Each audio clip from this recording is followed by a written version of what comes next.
नमस्कार. तर आज सगळ्यांची फर्माईश आली, की "तू ढोकळा बनव." खूप दिवस झालं खाऊन. तर ढोकळा बनवणं ना माझ्यासाठी टेन्शनचं काम आहे.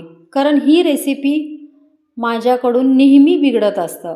परफेक्ट ढोकळा मला जमतच नाही, तरी देखील मी प्रयत्न करण्यासाठी 2 ते 3 वाटी बेसन घेतलेलं आहे. त्यानंतर मीठ, त्यानंतर थोडंसं हळद, थोडंसं बेकिंग सोडा आणि आता यामध्ये थोडं-थोडं पाणी घालून परफेक्ट अशी बॅटर तयार करून घेणार आहे.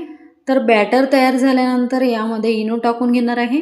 इनो टाकल्यानंतर थोडंसं आपल्याला त्यावरती पाणी टाकून घ्यायचं आहे.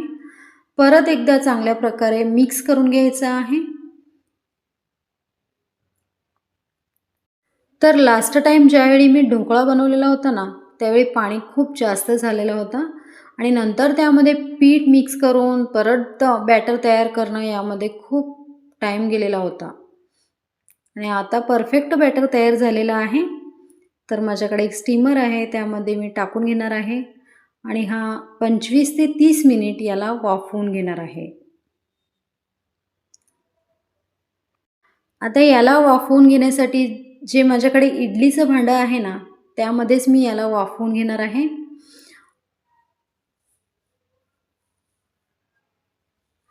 तसं तरी ढोकळा खायला मला खूप आवडतं, पण करायला थोडंसं अवघड जातं. आता आपले 25 मिनिट इथेच झालेले आहेत, तर मी झाकण उघडून बघणार आहे.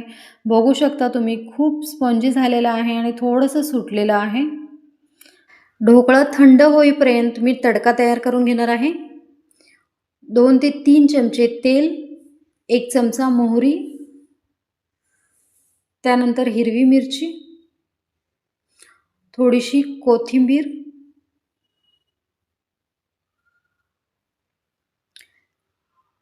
हे टाकल्यानंतर 1 कप पाणी यामध्ये मी टाकून घेणार आहे.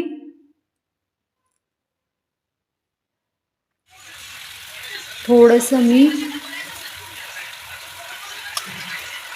1.5 चमचे साखर यामध्ये टाकून घेणार आहे.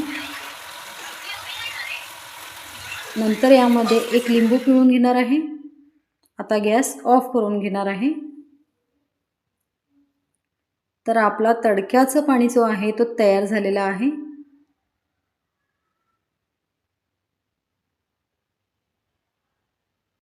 आता ढोकळा थंड झालेला आहे. एका ताटामध्ये काढून घेणार आहे. खूपच इझिली हा ढोकळा निघालेला आहे. कुठेही चिटकलेला नाही. खूपच स्पॉन्जी बनलेला आहे. बघू शकता तुम्ही, मी तुम्हाला जवळून दाखवत आहे. परफेक्ट ढोकळा आज माझ्याकडून तयार झालेला आहे. खरंच खूप आनंद होत